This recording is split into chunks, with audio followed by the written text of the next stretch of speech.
Halo teman-teman, selamat datang di podcast Teman Cerita. Cerita suka duka, ceritakan semaunya. Halo semuanya. Hai guys. Jadi di sini aku bersama presenter. Kayak presenter emang. Di sini aku bersama Rizky. Untuk lebih lanjut kenalin dulu. Hai, kenalin nama aku Rizky Perwira. Biasanya dipanggil Rizky, Kiki. Banyak. Intinya Rizky. Intinya Rizky Perwira namanya. Nah sekarang Rizky ini juga lagi menempuh kuliah ya Rizky. Betul. Hampir lulus, doakan ya teman-teman. Semoga teman-teman doanya. Amin. Oke, di sini aku sama Rizky mau bahas tentang apa tadi? Kita mau bahas apa? Quarter life crisis. Iya, betul. Iya. Quarter life crisis. Quarter life crisis menurut kamu apa? Quarter life crisis menurut aku itu adalah sebuah kegundah-gulanaan gitu ya, yang dialami oleh orang-orang yang sudah berusia 20 tahun ke atas.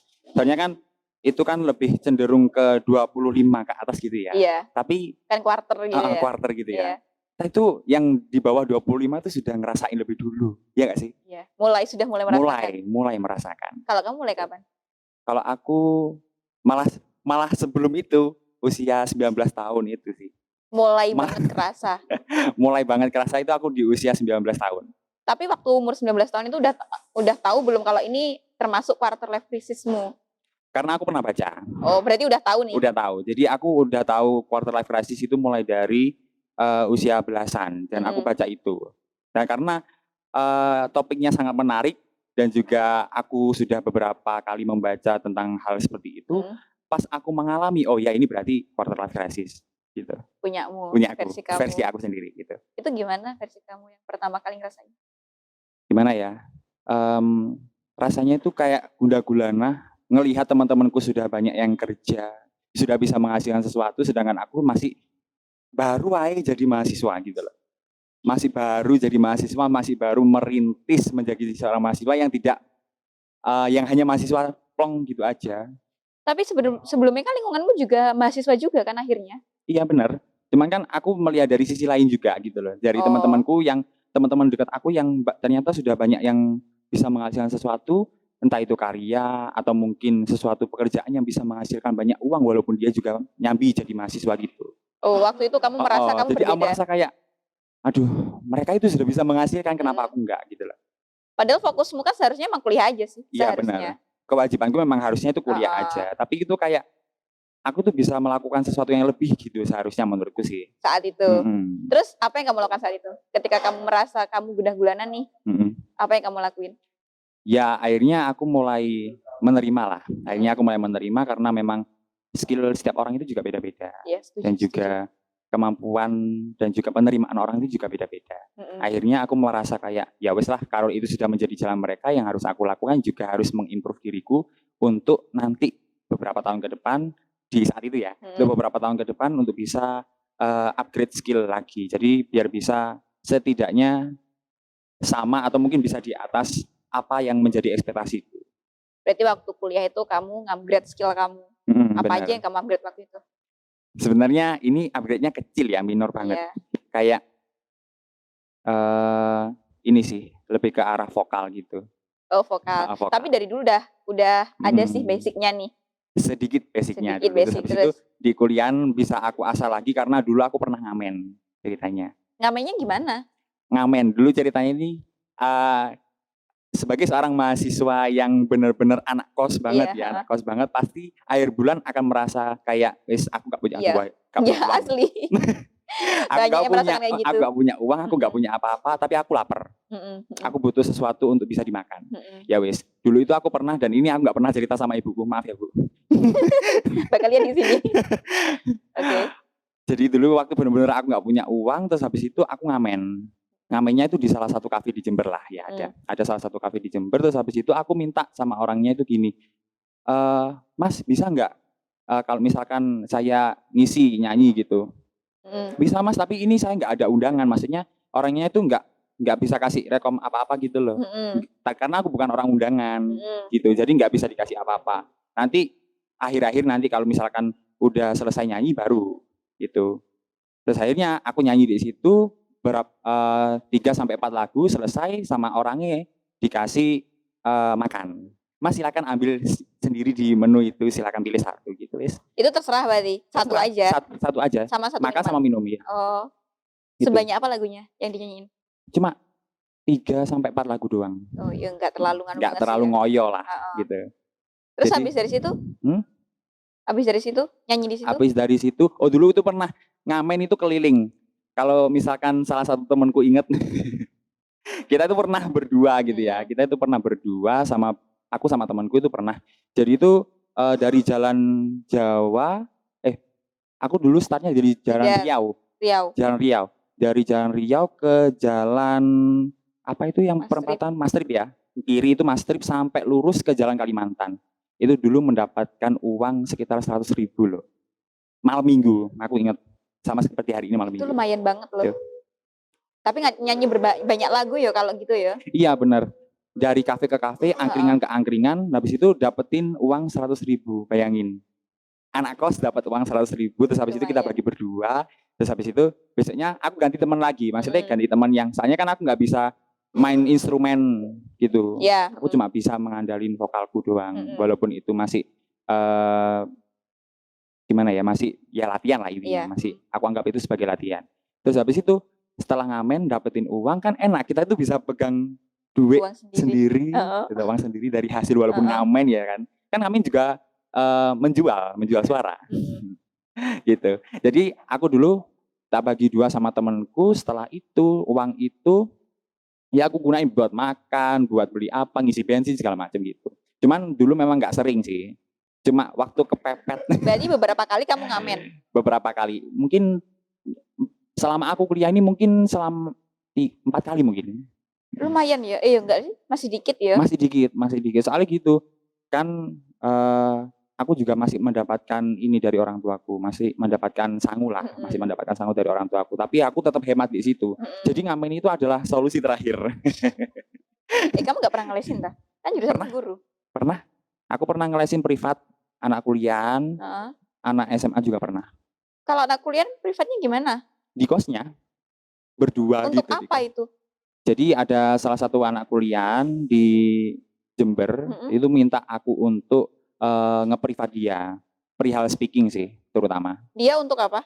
Dia untuk keperluannya ini, karena bener-bener nggak pede gitu loh sama bahasa Inggrisnya. Terus habis itu aku kan tanya, aku kan ngiranya gini, kalau dia tuh ternyata itu bisa gitu loh, bisa setidaknya 5 tenses itu tadi, 5 tenses kayak simple present, past, future, continuous, perfect, itu aku tak kira itu bisa. Ternyata 0. Aku harus ngajarin dia kayak anak TK. Ngajarin dia kayak anak TK mulai dari A, B, C, D, E, F, G. Wow, berarti pertemuannya banyak nih? Pertemuannya beberapa kali sih, 5 kali kalau nggak salah dulu itu. 5 atau 6 kali gitu, aku lupa. Itu tahun 2019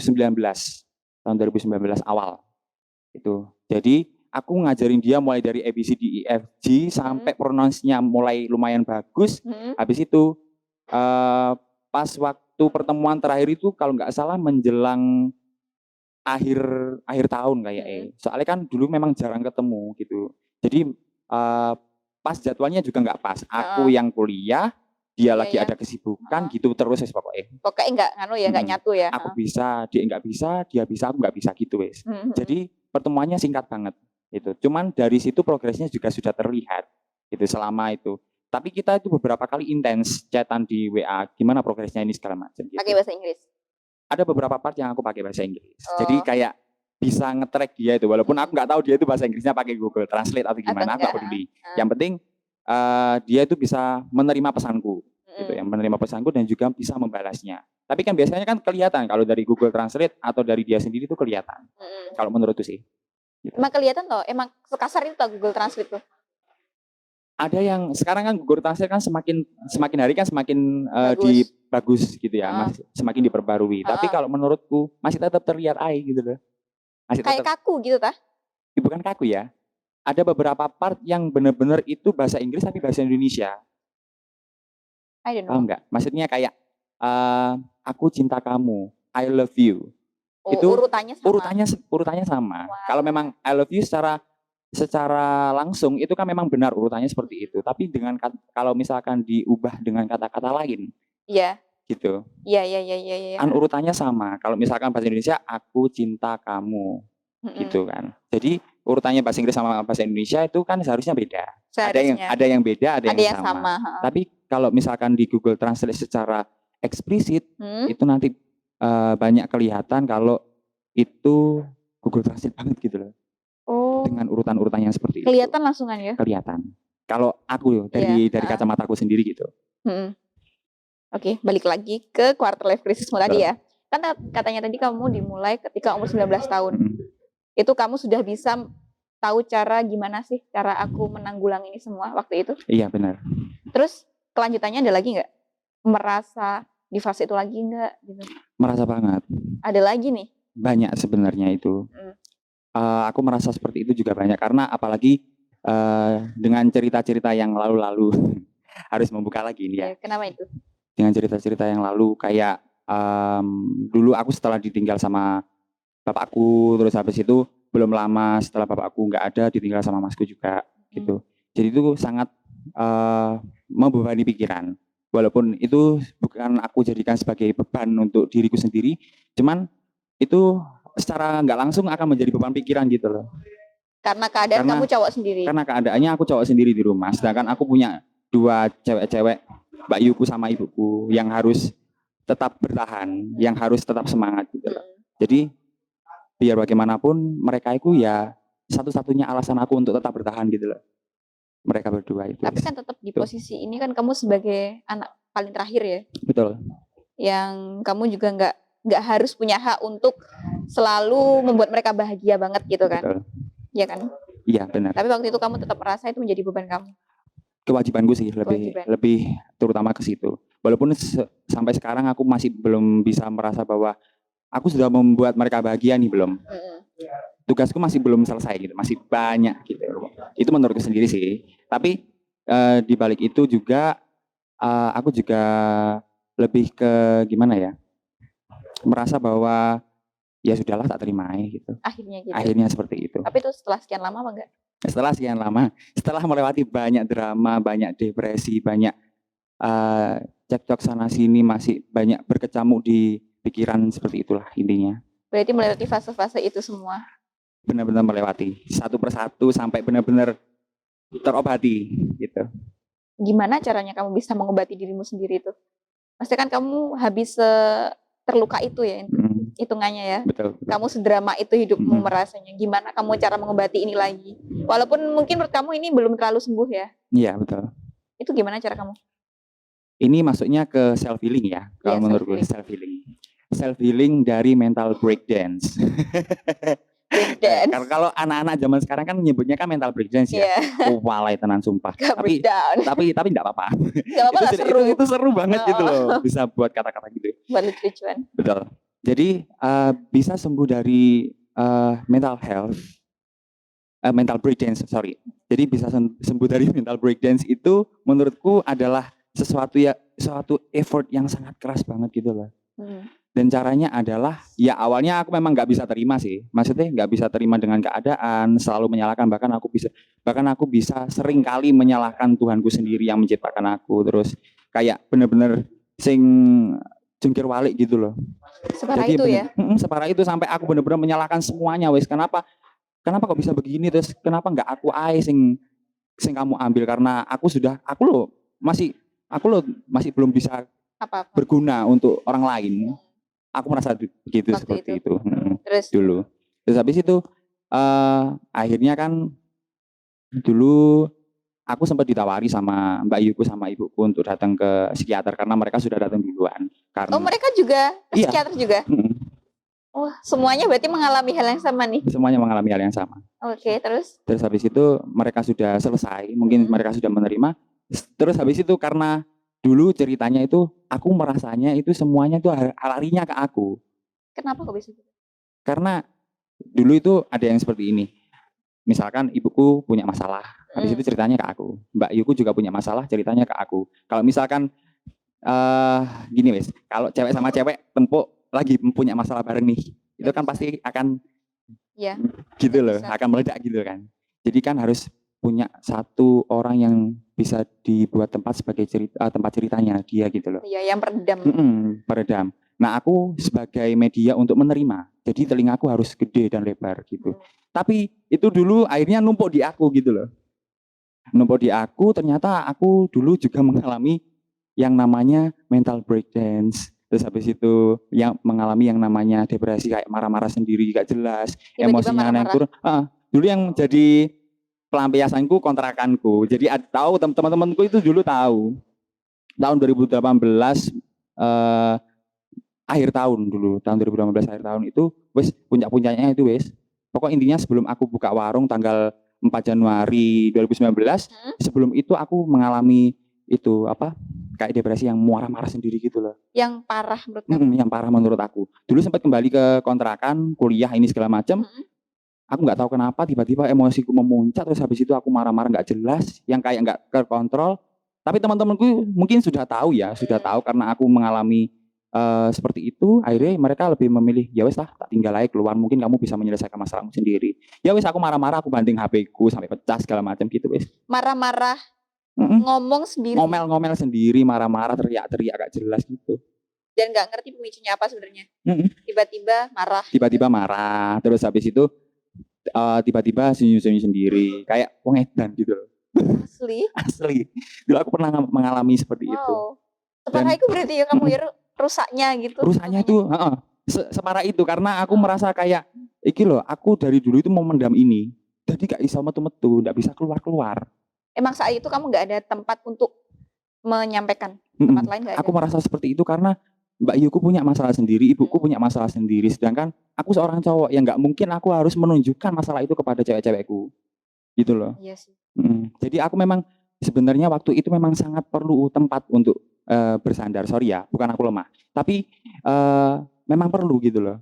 Tidak ada. Siapapun perlu gak sih? Perlu. Jadi aku benar-benar gak mengotak-ngotakan masalah kamu ini segala macam enggak. Jadi memang kalau memang kamu memang perlu, ya sebenarnya kamu itu harus cari orangnya itu loh. Tapi kebetulan waktu itu aku masih belum ada orang itu.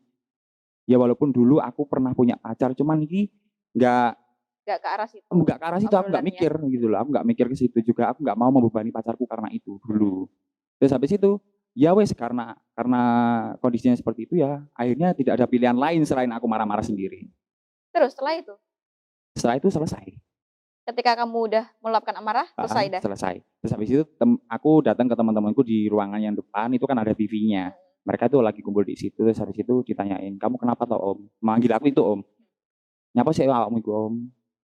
Ya gak apa-apa. Gitu. Kamu apa-apa? Padahal mereka tahu kalau aku marah-marah, mereka tahu kalau aku lagi nonjok-nonjokin itu apa? Dinding, tembok gitu. Tahu, tapi mereka lebih memilih diam karena mungkin menghargai seperti itu. Ya wes, itu masalahmu sendiri. Terus akhirnya aku bertemu dengan teman-temanku, kita ketawa bareng, selesai wes masalahku. Tapi kan bakal balik lagi. Tapi balik lagi. Terus gimana caranya kamu biar ini udah selesai, menyelesaikan ini? Apakah itu sudah bisa kamu sekarang? Aku lebih sedikit bisa itu karena memang harus menerima gitu. Dari perjalananku, kalau misalkan aku nggak menerima, ya wes mau diapain lagi. Orang yang sudah meninggal pun tidak akan pernah bisa kembali lagi. Tidak ada reinkarnasi menurutku. That's right. Ya wes, kalau memang jalannya sudah seperti ini, mau bagaimanapun, mau kamu berobat segala macam, kalau nggak kamu nerima sendiri, kamu nggak akan bisa. Tugas yang hidup adalah melanjutkan hidup gitu. Betul. Ya. Jadi benar-benar aku termotivasi gara-gara hal yang seperti itu, karena kata-kata seperti itu datang gitu loh. Ya wes, tak terima aja. Karena memang setiap orang itu memiliki perjalanan yang beda-beda dan juga cerita yang beda-beda. Kenapa nggak kita melanjutkan cerita kita, nggak membuat sesuatu yang baru dan itu benar-benar bisa mengubah kita selamanya gitu loh. Menurutku seperti itu sih. Berarti selama itu kamu selalu ada di fase itu terus? Di fase kamu denial dengan itu? Iya, jadi kayak mengakui. Masih terombang-ambing itu dulu. Pada tahun 2018-19 menjelang 2020 itu seperti itu Mas Ian. Jadi aku benar-benar bisa fully menerima itu ketika mulai masuk ke 2020. Terus ya ngapain gitu loh. Toh ya aku masih punya kesempatan yang panjang banget. Aku masih punya adventure yang masih belum aku telusuri. Kalau misalkan aku terkungkung di situ terus, Kamu itu nggak bakal berkembang. nggak akan berkembang dan nggak selesai-selesai. Jadi aku memang harus upgrade skill, harus bisa melakukan banyak hal seperti itu. Dan juga akhirnya jatuhnya ke self healing itu tadi, wes. Self healing kayak menerima. Terus kan aku juga merasa kayak selama ini aku juga nyalain diriku terus gitu loh. Dan Kenapa itu kamu nyalain diri kamu? ya karena aku merasa itu semua dulu ya, aku nggak tahu kenapa judulnya itu akhirnya aku merasa bahwa itu semua salahku. Gitu. Semua masalah yang datang itu adalah salahku. Walaupun bukan masalahnya kamu Betul. saat itu. Mm-mm. Dan nggak sadar bahwa itu salah pemikiran itu. Nggak sadar dulu aku. Akhirnya ya aku selalu menyalahkan diri sendiri, menyalahkan orang lain. Intinya selalu menyalahkan siapapun. Terutama kepada diriku sendiri sih. Menyalahkan karena keadaan. Kasian banget ya diri kamu. Maka itu, akhirnya kan aku dulu pernah dibilangin sama Mbak Yuku, ayo coba kamu baca-baca masalah inner child. Coba baca-baca masalah self healing, self reparenting gitu. Aku dulu sempat gini, emang penting gak sih gitu? Iya. Aku dulu tuh sempat gengsi gitu loh. Kan di dalam self reparenting untuk inner child kita yang dulunya terluka, itu tuh kan kayak kita memeluk diri sendiri. Terus habis itu bilang bahwa gak apa-apa, kamu sekarang sudah besar. Kamu yang dulu itu maafkan diriku karena aku nggak bisa melindungimu pada waktu itu. Tapi kamu nggak usah khawatir karena sekarang kamu sudah dewasa, kamu sudah besar, kamu sudah bisa melindungi dirimu sendiri. Jadi kamu nggak perlu khawatir, ada aku di sini yang melindungi kamu. Bilang gitu sendiri. Dan aku mempraktekkan itu benar-benar di waktu yang sangat tepat, di waktu malam-malam gitu sekitaran jam 2 dan aku benar-benar sendiri, benar-benar hening. Terus habis itu aku secara otomatis meneteskan air mata. Saking merasa bersalahnya pada diri sendiri. Saking merasa bersalahnya gitu. Saking ayo kita harus bangkit lagi gitu. Jadi aku memang tahunya dari Mbak Yuku, kebetulan Mbak Yuku sudah menerapkan itu dan akhirnya berhasil. Akhirnya aku baca-baca di Google, baca-baca di beberapa referensi dan itu ternyata memang benar. Aku mencobanya sendiri. Nah, aku mencobanya sendiri dan itu benar-benar menenangkan diriku, kayak ada energi-energi positif masuk secara otomatis gitu loh di dalam tubuhku sendiri. Dan itu menyupport kegiatan-kegiatanku. Ayo semangat, besok kita ada kegiatan ini, besok kita masih banyak pekerjaan, ayo semangat, kita kerjasama ya. Gitu. Kita kerjasama biar hari-harinya kita biar terasa enak, biar terasa lancar, dimudahkan.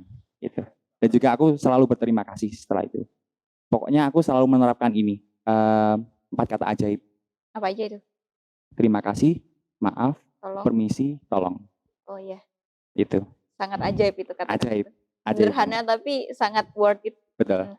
Itu kalau misalkan aku terapkan ke diriku sendiri terutama ya, ke diriku sendiri itu langsung kayak semua sisi-sisi positif itu masuk gitu loh. Vibes positif itu masuk. Tapi kalau misalkan aku nggak menghiraukan hal yang seperti itu, nanti apa yang terjadi gitu loh. Jadi memang harus benar-benar menjaga attitude yang bagus. Iya. Gitu. Terus habis itu memperlakukan diri dan juga memperlakukan orang lain juga bagus. Biar kita itu bisa, ya walaupun kita banyak salah, kita banyak cacatnya di dalam, setidaknya itu kita bisa terlihat bagus di depan orang gitu. Kayak sesuatu itu ditutupi sama Tuhan gitu loh. Iya, setuju. Aib kita ditutupin. Benar-benar. Jadi aku sangat bersyukur karena itu. Makanya menjaga perilaku itu penting emang. Betul. Itu tadi, ya self healing, self parenting, terus habis itu mengetahui inner child kita, masa lalu kita yang benar-benar terluka. Kalau kamu cara gimana mengetahuinya gimana? Kalau aku jujur aku nggak tahu aku punya apa enggak. Cuma untuk mengingat-ingat itu sangat susah gitu loh. Apakah aku punya luka di masa lalu, di masa kecil gitu? Kalau kamu emang ingat banget?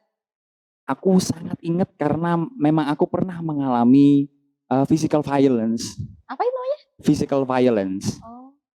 Kekerasan fisik. Kekerasan fisik.